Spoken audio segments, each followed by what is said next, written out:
আজকে আমি আপনাদের সামনে সংক্ষিপ্তভাবে যে বিষয়টি নিয়ে আলোচনা করব তা হচ্ছে কালো জাদু এবং বদনজর থেকে বাঁচার জন্য ইসলামে কী দিক নির্দেশনা রয়েছে,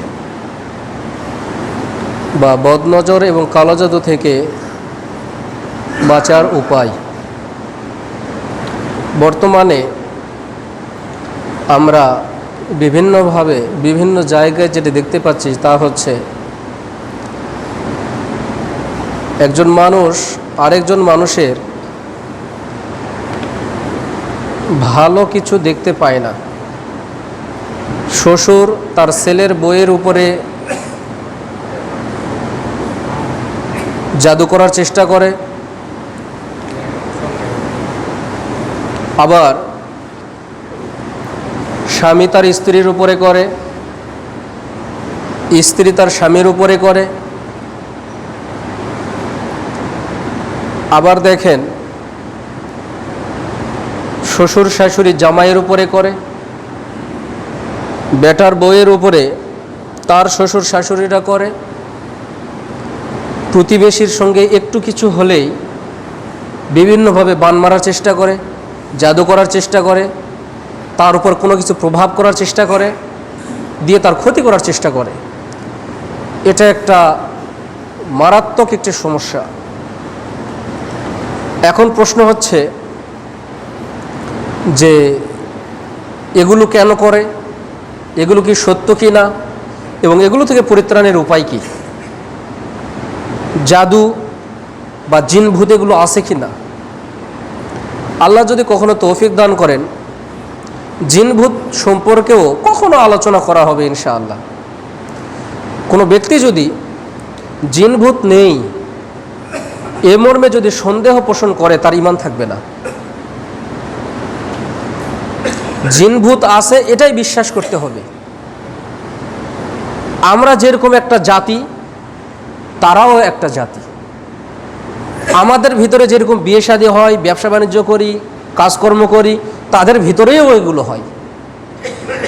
তাদেরও এরকম আছে, তাদেরও এরকম দেশ আছে, এরকম রাজ্য আছে, এরকম জায়গা আছে, এরকম শাসক আছে, ছেলে মেয়ে আছে, সব কিছুই আছে। এগুলোও তাদের মধ্যে আছে। জিনভূত আছে, তাদের মধ্যেও আছে। শয়তান, জিনভূত, ইবলিশ এগুলো আছে, এবং এগুলোকে বিশ্বাস করতে হবে। এগুলো আপনি যদি 2 টাকা খরচ করে কারো উপরে করেন, তার থেকে বেশি ওটাকে নষ্ট করার জন্য আপনার বেশি টাকা খরচ হবে।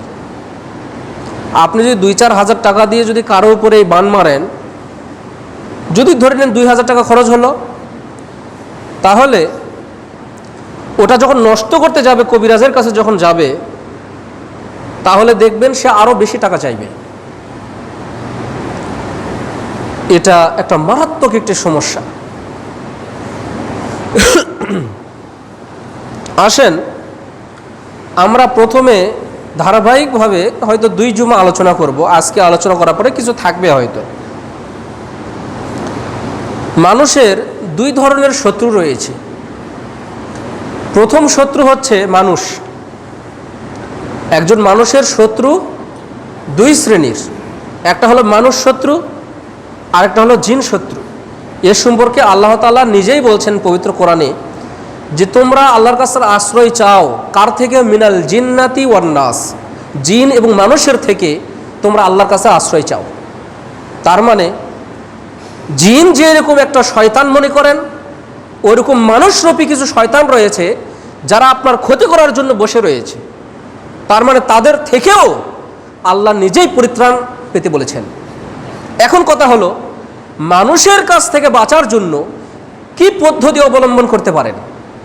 মানুষ, একজন প্রতিবেশী, আপনি দিন দিন বড় হচ্ছেন, একটু ঝগড়া হয়েছে আপনার আরেকটা প্রতিবেশীর সঙ্গে, দেখবেন যে তার কবিরাজের কাছে গিয়ে আপনার উপরে বান মারবে।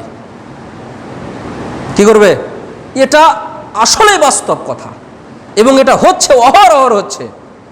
আপনি যেরকম ডাক্তারের কাছে যান না, এরকম কবিরাজের কাছে যদি আপনি যান, তাহলে আপনি দেখবেন যে তাদের কাছে কত সিরিয়াল, আপনি যেরকম ডাক্তারের কাছে গিয়ে যেরকম সিরিয়াল ধরতে হয়, কবিরাজের কাছে গিয়েও সিরিয়াল ধরতে হয়। এরকম আমাদের অনেক জানাশোনা আছে যে এক একটা রুগী তারা ভালো করতে 20,000, 30,000, 40,000, 50,000, 1 লাখ পর্যন্ত নেই। শুধু কি তাকে 4-5টা জিন ধরেছে, ওটা একটু ভালো করবে, এই জন্য ডিমান্ড কত? বলছে 50,000 টাকা দিতে হবে, এবং এটা ভালো হওয়ার পরে আপনার বাড়িটা বাধাই করে দিতে হবে। এগুলোতে দেখবেন প্রচুর। এই যে গরু দেখেন না আপনাদের বাড়িতে গরু রাখেন না? গরু, একটা কথা মাথায় রাখবেন, যে কাউকে বাড়িতে প্রবেশ করাবেন না। মানুষের একটি বদ নজর আছে, খারাপ নজর আছে, কুদৃষ্টি আছে। যে কাউকে আপনার গোয়াল ঘরে প্রবেশ করাবেন না।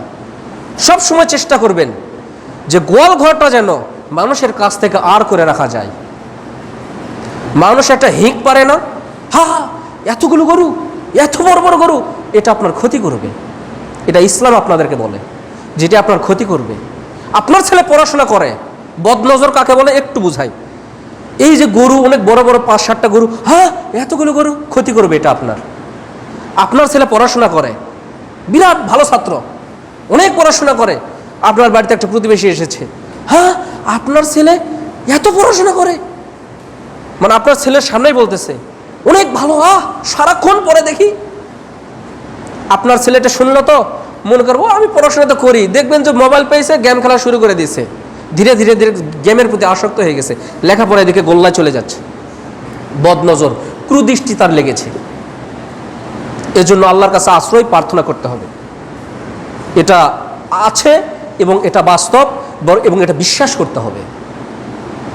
এখন আসেন, এই মানুষ শয়তান থেকে আপনি কিভাবে আশ্রয় পাবেন? এখানে আমি 2টা অপশন আপনাকে বলবো। 1 নম্বর, যে মাঝে মাঝে তাকে উপঢৌকন দেওয়া। একজন মানুষ যদি আপনার কাছ থেকে হাদিয়া পায়, হোক সেটা 5 টাকা, 1 টাকা। একটা তালের দাম কয় টাকা? একটা তাল কয় টাকা? তো বলছে 10 টাকা, 5 টাকা। একজন ব্যক্তি আপনার কাছ থেকে একটা তাল চেয়েছে, আপনি দেননি, দেখবেন যে ও আপনাকে বান মারে তালগুলো নষ্ট করে দিবে, গাছের ফলগুলো নষ্ট করে দিবে।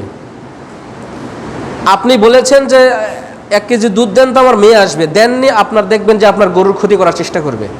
এরকম মানুষ রয়েছে এবং এটা মানুষ করে, এটাই বাস্তব, এটাই বাস্তব, এবং এটা আপনাকে বিশ্বাস করতে হবে। দেখবেন যে এটা আপনার ক্ষতি করবে।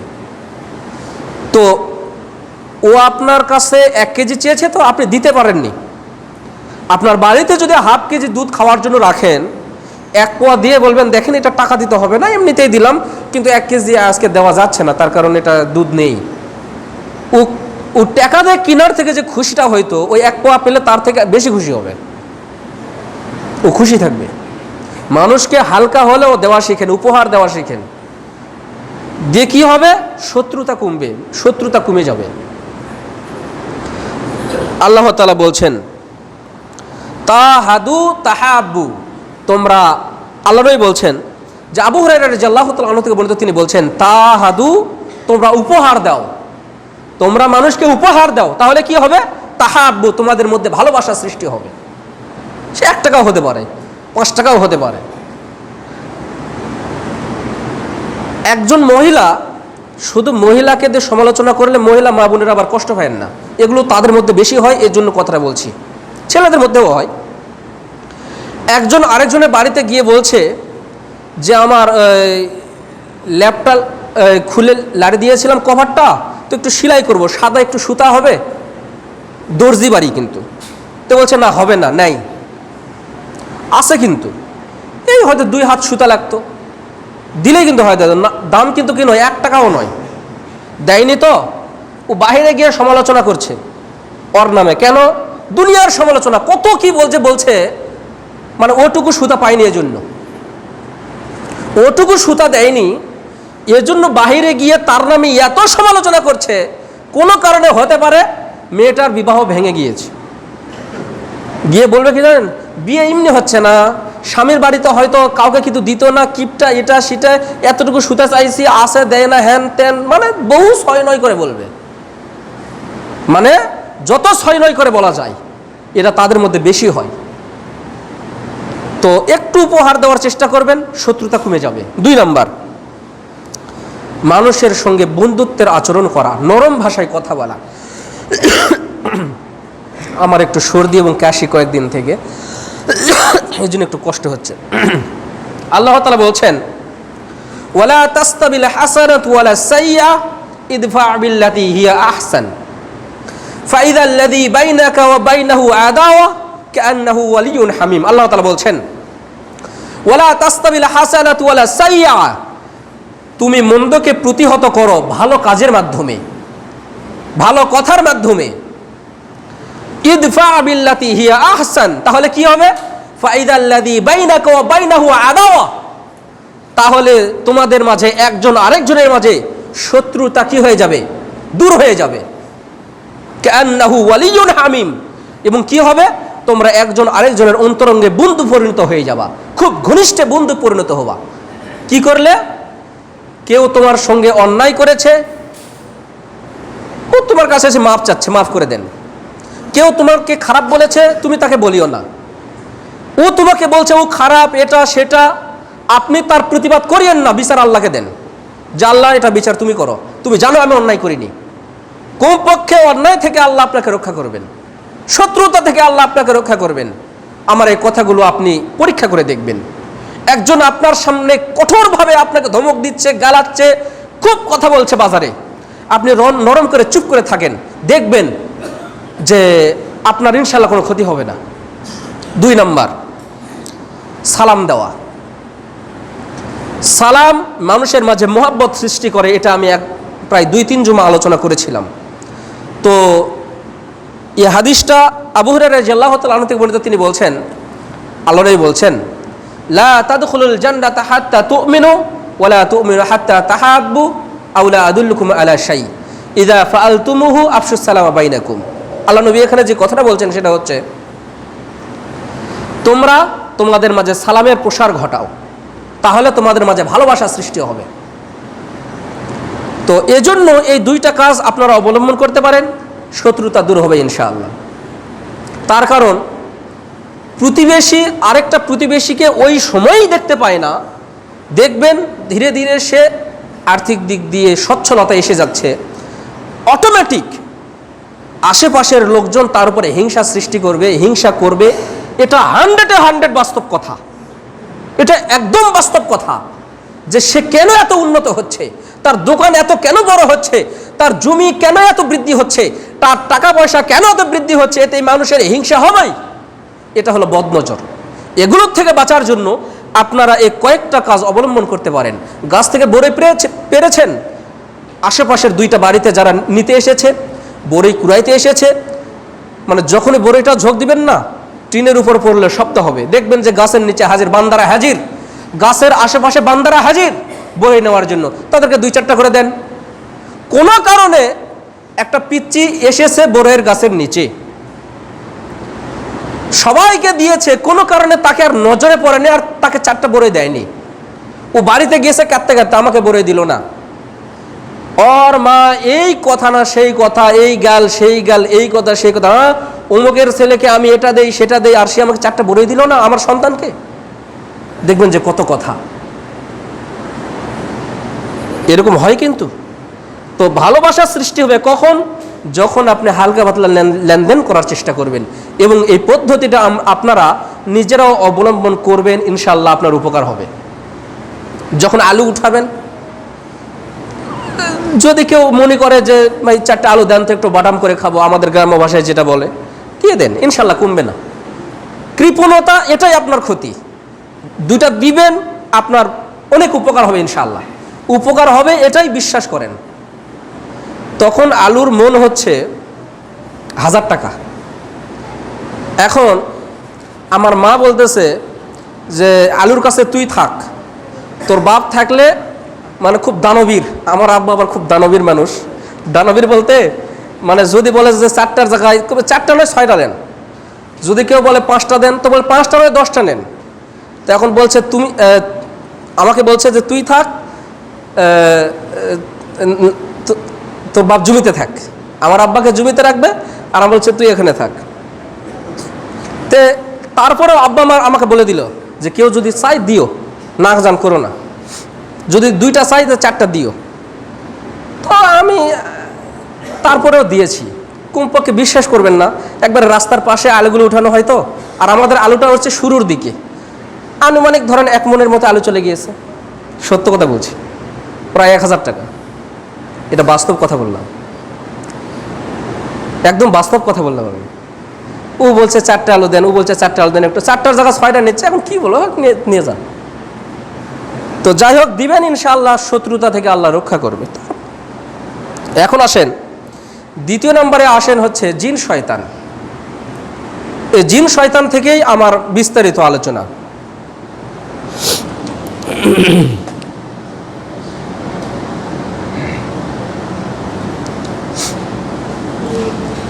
আলহামদুলিল্লাহ ওয়াহদাহু ওয়াসসালাতু ওয়াসসালামু আলা মান লা নাবিয়্যা বা'দা, আম্মা বা'দ। আল্লাহ তাআলা বলছেন, ইন্নাহু ইয়ারাকুম হুয়া ওয়া ক্বাবিলুহু মিন হাইসু লা তারাউনাহুম। আল্লাহ তাআলা বলছেন, ইন্নাহু ইয়ারাকুম হুয়া, জিনেরা তোমাদেরকে দেখতে পায়, ওয়া ক্বাবিলুহু মিন হাইসু, এবং জিনেদের মধ্যে যারা বিভিন্ন গোত্র রয়েছে তারাও তোমাদেরকে দেখতে পায়। ইন্না জাআলনা শায়াতিনা আউলিয়া লিল্লাযিনা লা ইউমিনুন, যারা আল্লাহর উপর পরিপূর্ণ বিশ্বাস রাখে না, আস্থা রাখে না, আমি তাদেরকে শয়তানদেরকে বন্ধু বানিয়ে দিয়েছি। আমি তাদের সাথে শয়তানদেরকে বন্ধু বানিয়ে দিয়েছি। কারা? যারা লিল্লাযিনা লা ইউমিনুন, যারা আল্লাহকে ঈমানদার হিসেবে বিশ্বাস করে না, আল্লাহর উপর যারা বিশ্বাস করে না, যারা ভিতরে ঈমান রাখে না। তার মানে জিনেরা আমাদেরকে দেখতে পায়, কিন্তু আমরা দেখতে পাই না, তারা কিন্তু আমাদের দেখতে পায়। তারপরে আসেন,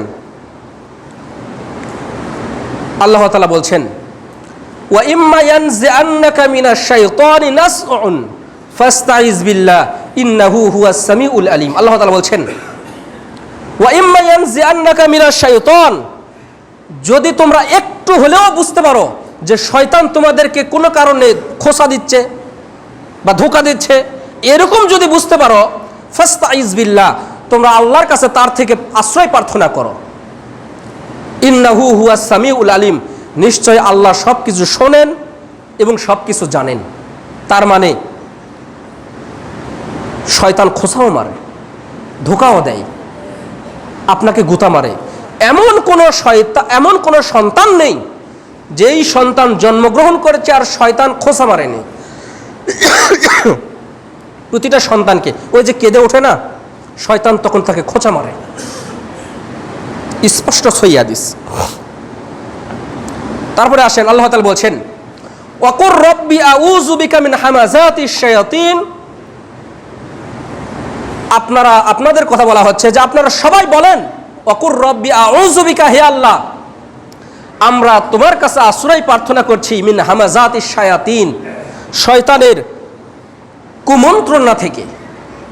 শয়তান যে আমাদেরকে খোঁচা দেয়, প্রতারণা করে আমাদের সঙ্গে, এই প্রতারণা থেকে আল্লাহ তোমার কাছে আমরা আশ্রয় প্রার্থনা করছি। ওয়া আউযু বিকা রব্বি আইয়াহজুরুন, শয়তান যেন আমাদের আশেপাশে যেন উপস্থিত হতে না পারে, আল্লাহ তোমার কাছে এটা আশ্রয় প্রার্থনা করছি। এটা আল্লাহর কাছে বলতে হবে যে আল্লাহ, বিতাড়িত শয়তান, খারাপ জিন, ইবলিশ, তাদের থেকে আল্লাহ আমরা তোমার কাছে আশ্রয় চাচ্ছি, এবং আমার আশেপাশে যেন উপস্থিত না হতে পারে, এটার জন্য আল্লাহ আমরা তোমার কাছে আশ্রয় প্রার্থনা করছি। কি দোয়া বলতে হবে সেগুলো পরে আসবে। তারপরে আসেন, আল্লাহ তাআলা বলছেন, ইন্নাল্লাযীনা তাকাউ ইযা মাসসাহুম তাইফাতুম। আল্লাহ তাআলা বলছেন, ইন্নাল্লাযীনা তাকাউ ইযা মাসসাহুম, যখনই যারা তাকওয়াশীল বান্দা, আল্লাহকে যারা ভয় করে, ইযা মাসসাহুম, তোমাদের মধ্যে থেকে যারা শয়তান তোমাদেরকে, শয়তানের যেগুলো গোত্র রয়েছে, শয়তানের যেগুলো লোক রয়েছে, তারা যখনই তোমাদেরকে কোনো কিছু করবে, ঈমানদার ব্যক্তিদেরকে স্পর্শ করবে বা কোনো ক্ষতি করার চেষ্টা করবে, তখনই যারা আল্লাহর উপর বিশ্বাস করে, তারা যদি আল্লাহর কাছে আশ্রয় প্রার্থনা চায়, তাজাক্কারু, আর এরা ওই সমস্ত লোক, ঈমানদার ব্যক্তি কারা, যখনই তাদেরকে শয়তান স্পর্শ করার চেষ্টা করে, ক্ষতি করার চেষ্টা করে, তাযাক্কারু, তারা আল্লাহর কাছে আশ্রয় প্রার্থনা করে। ফাইজা হুম মুবসিরুন, আর এটা করার কারণে আল্লাহ তাদেরকে রক্ষা করেন, কেননা আল্লাহ তোমাদেরকে দেখছেন। আল্লাহ তাআলা বলছেন, ফাইদা করাআতাল কুরআনা ফাস্তাইজ বিল্লাহি মিনাশ শাইতানির রাজিম। ফাইদা করাআতাল কুরআন, যখনই তোমরা কোরআন তেলাওয়াত করবে, ফাস্তাইজ বিল্লাহ, তোমরা আল্লাহর কাছে শয়তানের থেকে আশ্রয় প্রার্থনা করো, মিনাশ শাইতানির রাজিম, যিনি শয়তান এবং বিতাড়িত শয়তান, তাদের কাছ থেকে আশ্রয় প্রার্থনা করো। তারপরে আসেন কিভাবে আশ্রয় প্রার্থনা করব। শয়তান যেহেতু আছে, খোঁচা মারার চেষ্টা করে, আমাদের ক্ষতি করার চেষ্টা করে, কিভাবে আশ্রয় প্রার্থনা করব। 1 নাম্বার, সূরা নাস, সূরা ফালাক, সূরা ইখলাস। সূরা নাস, সূরা ফালাক, সূরা ইখলাস। কখন কখন কিভাবে পড়বেন ভালো করে শোনেন। ফজর এবং মাগরিব এই নামাজের পরে এই 3টা সূরা 3 বার করে পড়বেন। সূরা ইখলাস 3 বার, সূরা নাস 3 বার, সূরা ফালাক 3 বার পড়ে আপনারা 3 বার করে হাতে ফু দিয়ে পুরা গা মস করবেন। এবং জহর, আসর, এশারের নামাজের পরে 1 বার করে পড়বেন। এবং যখন ঘুমাইতে যাবেন তখন সূরা নাস, সূরা ফালাক এবং সূরা ইখলাস এগুলো 3 বার করে পড়বেন। কিভাবে? একবার করে পড়লেন 3টাই সূরা, সূরা নাস, সূরা ফালাক, সূরা ইখলাস 3 বার করে পড়লেন, মানে 1 বার করে 3টা সূরা পড়লেন। পড়ার পরে ফু দিলেন, ফু দেওয়ার পরে পুরো গা মস করবেন। দ্বিতীয় নম্বরে আবার সূরা নাস, সূরা ফালাক, সূরা ইখলাস আবার একবার করে পড়ে হাতে ফু দিয়ে পুরো গা মস করবেন। এইরকম করে 3 বার করবেন। মনে থাকবে? আরেকবার বলি, তখন এটা অনেকেরই মুখস্থ আছে। ফজর এবং মাগরিবের নামাজের পরে 3 বার করে পড়বেন, পরে গা মস করবেন, ওই ফু দিয়ে গা মস করবেন। আর জহর, আসর, এশারের পরে 1 বার করে পড়বেন। আর শোয়ার সময় 1 বার করে পড়ে 3টা সূরা 1 বার করে পড়বেন, ফু দিয়ে গা মস করবেন। 2 নম্বরে আবার পড়বেন, পরে আবার গা মস করবেন। 3 নম্বরে আবার একবার করে 3টা সূরা পড়ে আবার গা মস করবেন।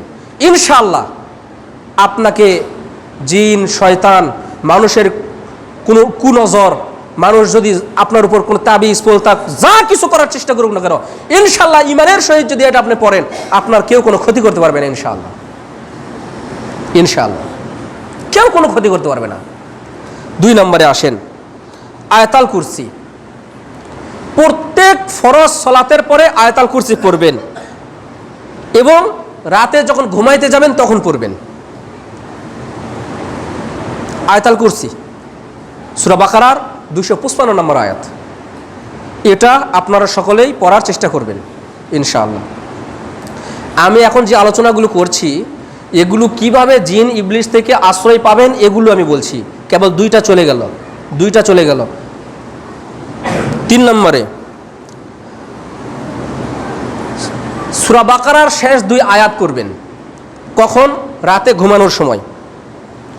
আবু হুরায়রা রাদিয়াল্লাহু তাআলা আনহু থেকে বর্ণিত, তিনি বলছেন, আল্লাহ নবী বলছেন, লা তাজআলু বুয়ুতাকুম মাকাবিরা ইন্নাশ শাইতানা ইয়ানফিরু মিনাল বাইতি আল্লাযী তাকরাউ ফীহি সূরাতুল বাকারা।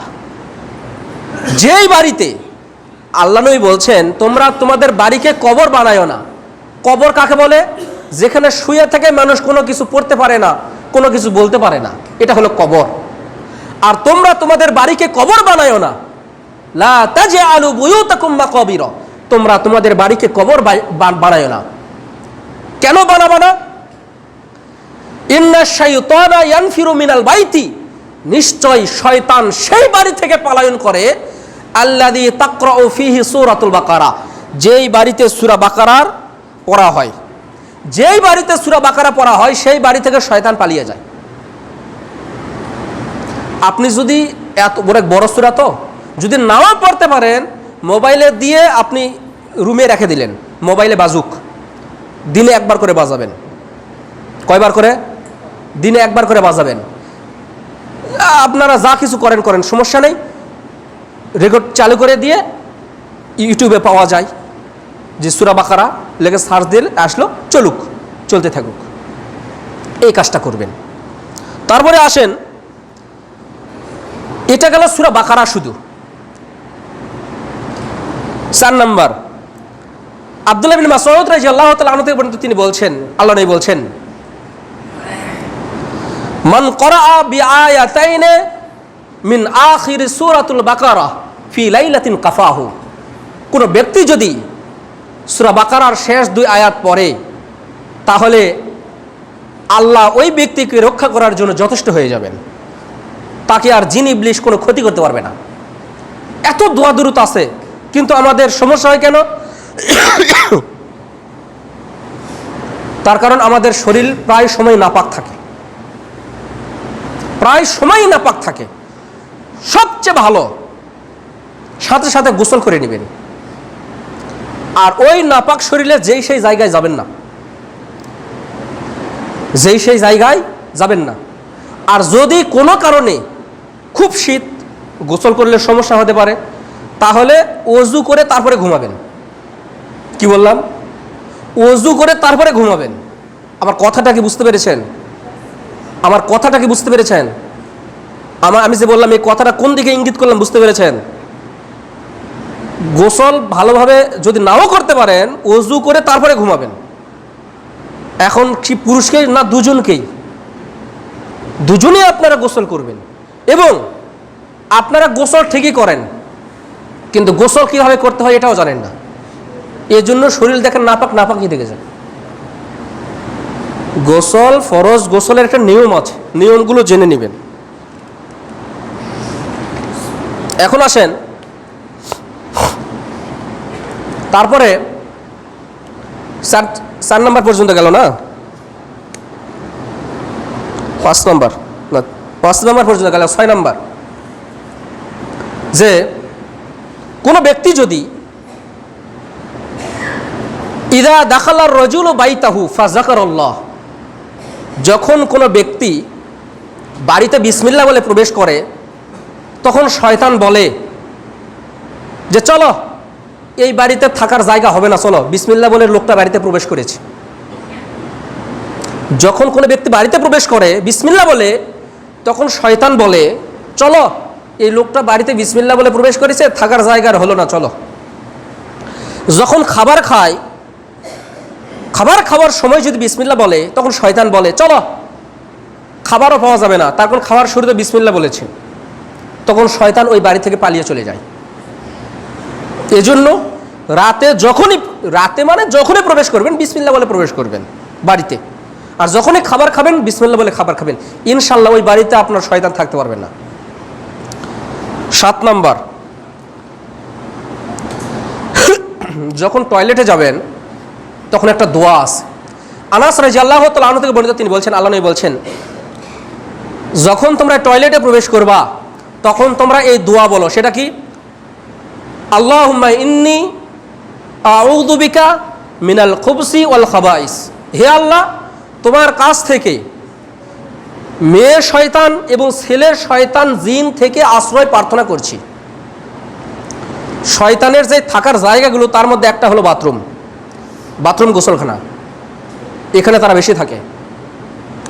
আরও বেশি থাকে ওই জায়গায় যেই ঘরে কোনো মানুষ থাকে না, ওই জায়গায় থাকে যেই জায়গায় অন্ধকার বেশি থাকে। বোঝেননি মনে হয়। এই জন্য যখনই গোসলখানাতে যাবেন, রাতে বাথরুমে যাবেন, বাহিরে বের হবেন, বাতি টাতি দিয়ে বের হবেন। অনেক প্রমাণ এরকম আছে। তাকে বলা হলো, জিনকে বলা হলো, জিন যখন হাজির হয় তাকে বলা হলো এই নিরীহ মানুষ, সে তো কারো ক্ষতি করে না, তোমারও তো ক্ষতি করেনি, তো তুমি কেন তাকে ধরলা? বলে যে আমি ওখানে ছিলাম, ও আমার ছায়াটা প্রবেশ করে গিয়েছে, ও আমার ছায়ার উপর দিয়ে চলে গিয়েছে, এই জন্যই আমি তাকে ধরেছি। তো যখন আলোটা দিবেন তখন আর ওখান থেকে পালিয়ে যাবে। তখন অন্ধকার জায়গাতে তারা বেশি থাকে। বাথরুমেও একটু আলোটা লাগায়েন, অন্ধকার রাখিয়েন না। আর ঘরগুলো বেশি ফাঁকা রাখিয়েন না, মাঝে মাঝে বিভিন্ন ঘরে থাকবেন। থাকার যদি লোক না থাকে, একদিন এই ঘরে, আরেকদিন ওই ঘরে, আরেকদিন এই ঘরে, এইভাবে থাকিন। না হলে হুট করে একটা ঘরে যাবেন, মাসের পর মাস আপনি যান না, তালা দেওয়া থাকে, হুট করে যাবেন, দেখবেন যে আপনাকে ধরে ফেলেছে। দোয়া টোয়া পড়িয়েন একটু। আরেকটা হচ্ছে, এই হাদিসটা বলেই আমি আমার আলোচনা শেষ করে দেবো ইনশাল্লাহ। আগামী জুমায় আমি আমার আলোচনা এই কালো জাদু, আজকের আলোচনার বিষয় কালো জাদু এবং বদনজর থেকে রক্ষার উপায়, আজকের আলোচনার বিষয়। তো আর একটা এটা বলেই আমি আমার আলোচনা শেষ করে দেব। ছোট বাচ্চা ও তো কিছু পড়তে পারে না। তো আব্দুল্লাহ ইবনে আব্বাস রাদিয়াল্লাহু তাআলা আনহু থেকে তিনি বলছেন, আল্লাহ নবী বলছেন যে তোমরা যদি কেউ ছোট বাচ্চাকে এই দোয়া পড়ে ফু দাও, তাহলে জিন ইবলিস শয়তান, কেউ মানুষের বদনজর, কুনজর বা কেউ যদি কোনো ক্ষতি করার চেষ্টা করে, কেউ তার ক্ষতি করতে পারবে না। সেই দোয়াটা কি? আউযু বিকালিমাতিল্লাহি তাম্মাতি ওয়া হাম্মা ওয়া মিন কুল্লি আইনিন লাম্মা। এই দোয়া পড়ে যদি কেউ বাচ্চাকে ফু দেয়, তাহলে ওই বাচ্চাকে জিন ইবলিস শয়তান, মানুষের বদনজর, মানুষের কুনজর কারো কোনো ক্ষতি করতে পারবে না ইনশাআল্লাহ। আল্লাহ সুবহানাহু ওয়া তাআলা আমাদের সকলকেই যাবতীয় কুনজর, কুমন্ত্রণা এবং খারাপ কুদৃষ্টি থেকে আল্লাহ রক্ষা করুন। আল্লাহুম্মা আমিন। আল্লাহুম্মা সাল্লি আলা মুহাম্মাদ ওয়া আলা আলি মুহাম্মাদ কামা সাল্লাইতা আলা ইব্রাহিম ওয়া আলা আলি ইব্রাহিম ইন্নাকা হামিদুম মাজিদ। আল্লাহুম্মা বারিক আলা মুহাম্মাদ ওয়া আলা আলি মুহাম্মাদ কামা বারাকতা আলা ইব্রাহিম ওয়া আলা আলি ইব্রাহিম ইন্নাকা হামিদুম মাজিদ। আল্লাহুম্মা আনসুরিল মুসলিমিনা ফি কুল্লি মাকান। আল্লাহুম্মা আনসুরিল মুসলিমিনা ফি কুল্লি মাকান। ربنا آتنا في الدنيا حسنة وفي الآخرة حسنة وقنا عذاب النار. ربنا ظلمنا أنفسنا وإن لم تغفر لنا وترحمنا لنكونن من الخاسرين. رب ارحمهما كما ربياني صغيرا. رب ارحمهما كما ربياني صغيرا. اللهم أجرنا من النار. اللهم أجرنا من النار. أذهب الباس رب الناس واشف أنت الشافي لا شفاء إلا شفاءك شفاء لا يغادر سقما. لا بأس طهرا إن شاء الله. لا بأس طهر إن شاء الله. لا بأس طهر إن شاء الله. سبحانك اللهم وبحمدك أشهد أن لا إله إلا أنت أستغفرك وأتوب إليك. السلام عليكم ورحمة الله وبركاته.